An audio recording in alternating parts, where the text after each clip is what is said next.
ഹംസ എന്ന സ്വഹാബിയുടെ പേര് കേൾക്കുമ്പോൾ നമ്മളൊക്കെ ഉള്ളിന്റെ ഉള്ളിൽ എന്ന് പറയും റളിയല്ലാഹു അൻഹു. അത്രയേറെ ഇസ്ലാമിക ചരിത്രത്തിലുണ്ട് ഹംസ. റസൂലിന് അത്ര പ്രിയപ്പെട്ടവനായിരുന്നേ. റസൂലിന്റെ വലങ്കയ്യായിരുന്നു.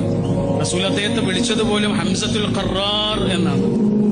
ഹംസ റളിയല്ലാഹു അൻഹുവിനെ ഉഹദ് യുദ്ധത്തിൽ വെച്ചിട്ട് വിശന്നറച്ച അമ്പ് കൊണ്ട് വധിച്ച വഹ്ശിയുടെ പേര് കേൾക്കുമ്പോൾ നമ്മൾ പറയുന്ന വാക്കെന്താണ്? റളിയല്ലാഹു അൻഹു. വഹ്ശിക്കത് ചെയ്യേണ്ടി വന്നത് വഹ്ശിയുടെ ബോസായിരുന്ന ഹിന്ദിന് വേണ്ടിയിട്ടാണ്. പിന്നെ സംഭവിച്ചതൊക്കെ നമുക്കറിയാം.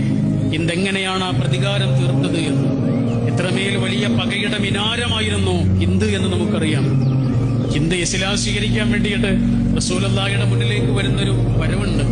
അപ്പോഴാണ് റസൂലുള്ളാഹി അവരോട് പറയണത്, ഹിന്ദ്, ഞാൻ നിങ്ങൾക്ക് ഷഹാദത്ത് ചൊല്ലിത്തരാം, ഞാൻ തന്നെ ചൊല്ലിത്തരാം. കാരണം ഇത് നമ്മുടെ എല്ലാവരുടെയും രക്ഷിതാവിന്റെ ദീനാണ്. നിങ്ങളുടെ മുന്നിൽ തുറക്കപ്പെടുന്ന